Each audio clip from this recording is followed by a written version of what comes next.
Hockey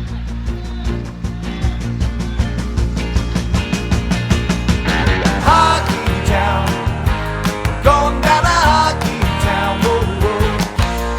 Hockey town,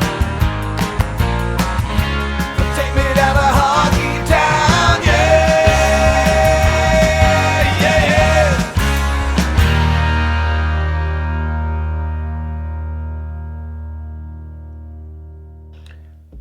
Hello, hockey fans. The Minnesota Hockey Connection show is on the air. We're at PACT-TV Studios. This is a temporary studio right now because they're redoing the old studios right now with new vents. Everything's going to be new over there this fall, so we can't wait.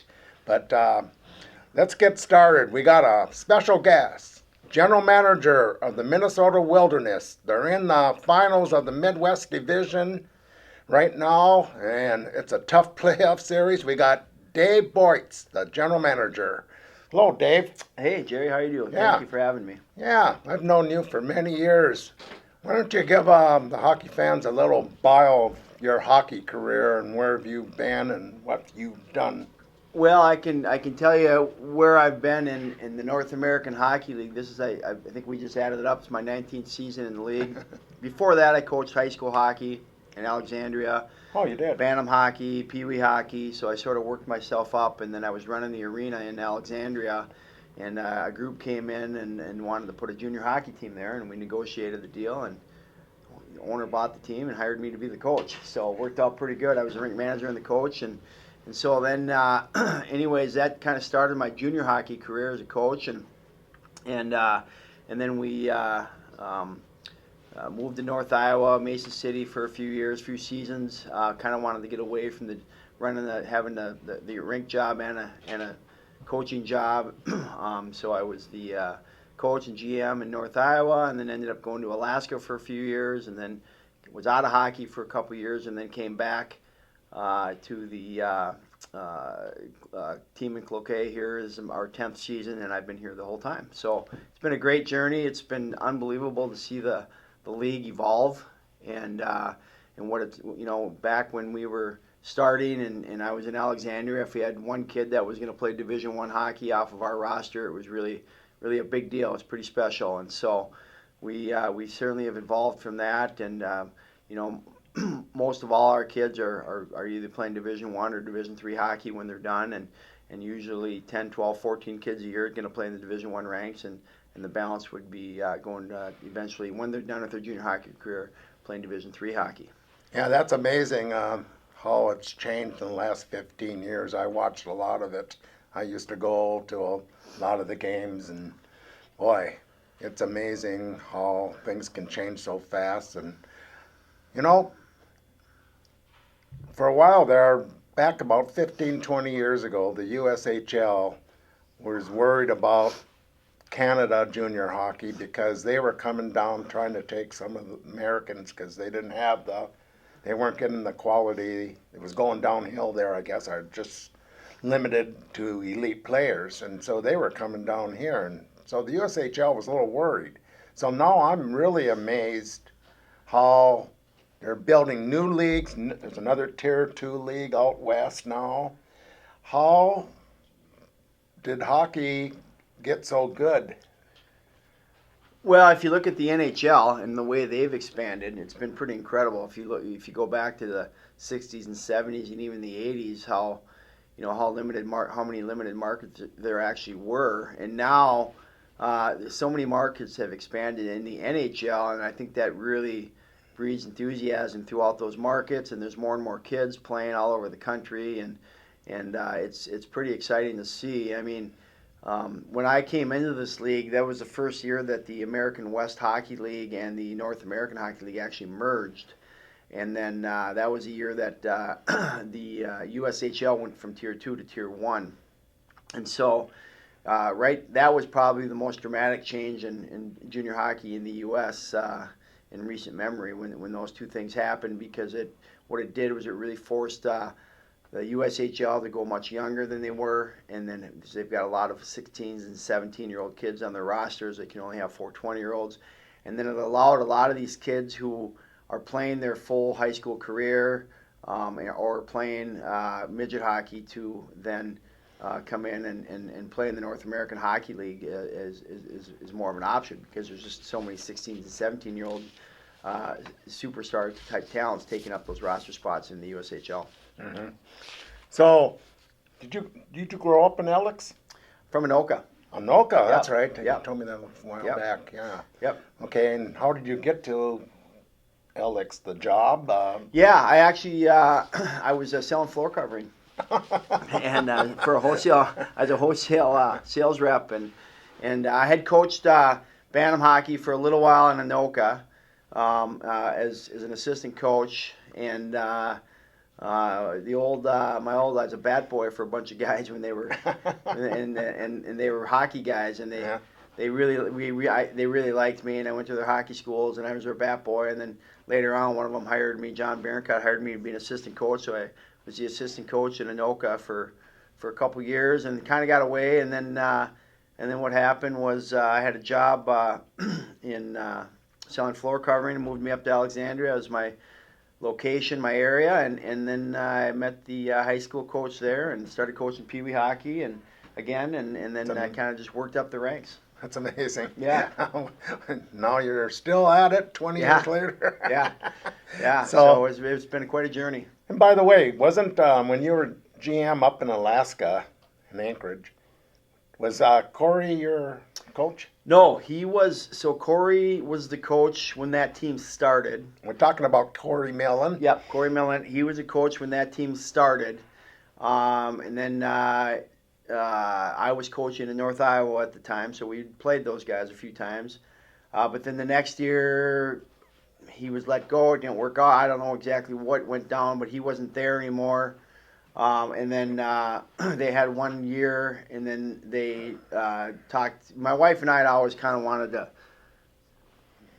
live in Alaska and to take that adventure. And I knew the guys up there running the team, and they convinced me to take the plunge and convinced us. And we decided it would be fun. My daughter was just 2, and she was still young, and we could decide before she got into kindergarten whether we wanted to stay there or come back. So we went up there for a few years, and I coached and ran the team, and then we decided when she was going to get in kindergarten, we actually the owner up there was sick and had cancer and was only going to own the team another year and wasn't going to be able to continue, and so I took a job out of hockey for a few years after that, and then we came back to the States, and then when this team got started, I got a call from Corey Millen and Chris Trapp. And, was Corey hired already as a coach? Yeah, he was already going to be the coach. They hadn't started anything yet, but they weren't sure. Corey could handle the on-ice stuff at that time, and so they needed help with the general manager and the marketing, sales, and the game operations and that kind of thing. They didn't really have anybody that knew how that worked. So I came up and helped out with that, and then made it my full-time job.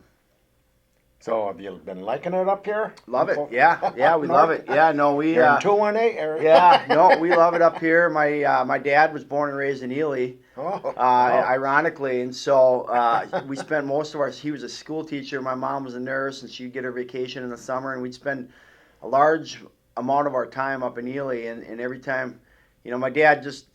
If you know anybody from Ely, it's the greatest place in the world. They all love it up there. Hunting and fishing. Yeah, he just wanted to live back in Ely, and it's kind of ironic. His compromise spot was Cloquet because my mom didn't want to live all the way up there. She so we never did really get back all the way to Ely. We didn't get to Cloquet, but ironically, when my wife and I got married and we ended up somehow raising our daughter and actually in Esco, so it worked out pretty interesting. Well, you're owner of the team he just got sold now, but Chris Trapp, I know him from way back before high school when his son played hockey and 2 daughters he had, Julie and that. I mean, all I'm hearing, overall, he is a great person, but how was he as an owner? I heard that same thing. He was just a great owner. Yeah, terrific owner, awesome person to work for. I learned a lot from Chris.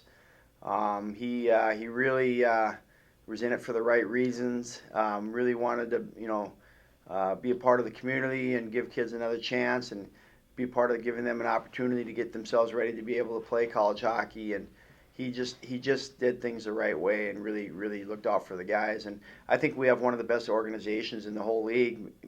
I mean, top 2 or 3, I think for sure. And I think Chris really kind of set that standard, and that's the way he wanted it. He wanted the kids to be taken care of and coaches to be taken care of. And yeah, we're not a big market, but we do things the right way. And I think Chris was really just excellent. And Barry, the new guy, Barry Bowman, came in, bought the team, took it over here in February. He's cut out of the same cloth. Oh, is he? Both never see him without a pair of blue jeans and a ball cap, but he's the same type of person. I bet Chris looked it over, the owner that come in, that have to be in that type too, that he didn't want this team to be moved or this team to, Yeah. Chris really, he really was picky about who he sold the team to. One of the prerequisites was that they keep the team in this market. He really wanted to make sure that we kept the team in this market, and so he was time for him to move on. He's living down in the cities now. He's in a different phase of his life, but for 9 seasons he was just a terrific owner and did well by the team by keeping it here and allowing us to continue to operate. So you've been here the whole time the Wilderness has been here, correct? Yes. Okay. Was it the second year you guys won the league championship, the Robertson Cup? Yeah, we won the Robertson Cup in our second season. Okay. Well, I was most amazed. I still remember this. That I think you went on the road every game, almost. Well, no. The first 2 games were at home, and so if you got 2 minutes, I'll tell you the whole story. The first 2 games were at home, and we went down 0-2. And then we went to Onalaska to play a Cooley region, and we game 3 we won, but we were up 5-1, and we won 5-4, and they had 50 shots on our goalie. But we stayed alive. We could have been eliminated in that game. And games 4 and 5 we won 9-0 and 9-1. Wow. And then from that point on, we won 10 in a row on the road to win the Robertson Cup. That is the most amazing. Yeah. You never hear that in hockey, going on the road and winning like that. Yeah. And you had buses that went down. Who do you play toward the end? Austin. Yeah, we had fan buses. Trip. Yeah, we went up to Fairbanks was really good. They were the defending champs. Yeah. And we played Trevor them. Stewart. Yep, Trevor from Elk Stewart. River. Yep, Yeah. and our coach Packy Munson, our assistant coach, was the goalie for Fairbanks at the time, and so we played them, and we actually swept them, but every game was just a nail biter, and the last game was in Alaska, and then we came back and played in Janesville for 2. And then we went to Austin, and it was the next 2, the semifinals and the finals were 2 out of 3. And Janesville had set the record for wins that year in the league, 49 wins. It's like Boston Bruins. Yeah, and we beat them. Yeah, but they won their division playoff, so not quite. But then this was the final, and Austin was playing. I believe they were playing like Topeka. And they had beaten Topeka, so it just happened to be 2 Minnesota teams in the finals, and we had to go to Austin. They were the higher seed, and 2 out of 3 series down there, and we beat them the first 2. The first game was almost a 5 overtime game, and then got done at 12:30, and 92-degree day, humid, hot. The building was hazy. Ice. The kids were just Was there full house? Exhausted, down packed. there? Yeah. That's great. Yeah. That's a great story you can live with the rest of your life, how that year ended, Yeah. But now they do it different. I think was it in Duluth they started where the Robertson Cup, they take the top 4 conference? Yeah, yes. Now it's been down in Blaine 1 year in Duluth, and now it's in Blaine every year. It's a good place there. I think they found a home there. Yeah, we have, and what happened was they started it in Braemar, down in the Edina. The reason why we went away from the format was because we have teams on the East Coast, we have teams in Alaska, we have teams down in Texas, Midwest. You can't possibly have those series running that long with a team from Boston could be playing an Alaska team. Right. So we decided to have a central location for the 4 divisional winners. And we started in Edina, and then Edina kind of ousted us because they had a Mother's Day tournament every year, and it fell in the same. That's kind right. I remember that. It's always Yeah. Mother's Day. Like up So then and I down. was like, I put my hand up and said, let's get it in Duluth. I mean, Heritage is a great spot, Yeah. and we had it in Duluth, and it was a little bit tough with the airport not being close. You know, the big airport, and then I think it was Fisher opening Fisher Mother's weekend. Day. Yeah, Mother's Day. It was a little bit of a challenge, Yeah. and The food was great. yeah, the food was good. But we definitely they found a home in Blaine. It's centrally located. It's close to the Minneapolis airport, and people can get there pretty easy. And you don't run into some of the same situations we had up here. But I wish it would have went a little better up here. I would have loved to have kept it up here. Would have been terrific. But they were open-minded enough to take a look at it, and then we definitely you know, I think we're there to stay in Blaine. I think some of the southern teams and things like that. So far, it's been working out great. Want us to go to Texas, but we and like the it scouts Blaine. and all that love Yeah. it. And Well, that's the the fans thing. like coming into the Twin Yeah. Cities. It's a great area Yeah. for fans from the outside. Yeah. Plus, you get hockey fans from the area down there that come to the games. You don't really get that in other markets, and then Right. we're centrally located for scouts. It's the best place to have. Yeah, great. So, okay, let's go to this year's team. Over the years, you've always been the GM, general manager, but once in a while you have to step in and coach. Yeah. So, this year you've found a couple guys to coach the team now, and you can do your GM because I don't know how you do it all when you're coaching too. That's a hard job just in itself. So, who are these new coaches? Well, first of all, it's too much for one guy to do. You know, I stepped in a year and a half ago or 2 years ago. We had coach had health problems, and I coached that. You know, and then coached last year as well. But Brett Skinner is our head coach. He was a Denver grad. Oh, okay. He was All-American. Great defenseman. program. Yeah. Well, they won back-to-back national championships when he was there. Oh, great.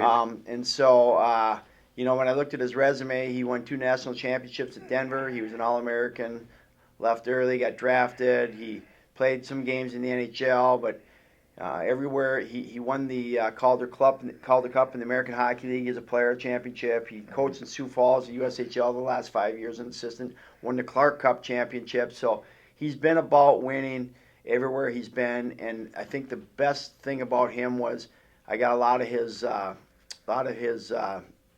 references were guys like Jeff Blashow and Scott Owens, and guys that are really big hockey guys, and every one of them told me that, like Scott Owens told me, hey, this guy's the best teacher he's been on the ice with in terms of teaching these kids, and more of a modern coach that knows how to really develop these kids. These kids now are working year round with hockey trainers and things like that, and you've got to be able to at least match or better that. Well, it has to be that way with every kid now. If you want to be elite. Yeah. You know. And he's really good. And then our assistant coach is Packy Munson. He, like I said, he'd played in Fairbanks. He was at Denver as a goalie for a while. Then he was at Michigan Tech for a little bit. Was a really good goalie. So it's nice to have a guy on staff that can work with the goalies. And so he came in here and with a bonus. His fiance works for us as well, Bailey, and she does a lot of our social media and marketing and things like that. So it's been a good team. It's the best group we've had here. It's you know, Brett is an unbelievably good coach. He works just unbelievably hard. He's got a family. His wife's got a dentist practice in Sioux Falls, and he's got 2 little kids. And he gets back there we got back at 4 a.m. From Eagle River, and he basically got in the car and drove home to Sioux Falls just so he could spend one night with them. And now he's back at practice today. He's pretty regular for him to be doing that. So he's really a special guy and a terrific coach. Our guys are lucky to have him. Yeah, great. So tell us a little bit about this year's team. You're in the finals right now against Wisconsin Wendigo. How do you pronounce it? Wendigo. Wendigo. My brother calls him the Wendigo all the time. That's what I was ready to say. Wendigo. Okay, Wendigo. Yeah. Okay. So, and they're over in Eagle River, right? Yeah, Eagle River, Wisconsin. That's a nice little stadium there. Yeah. For being out in the country.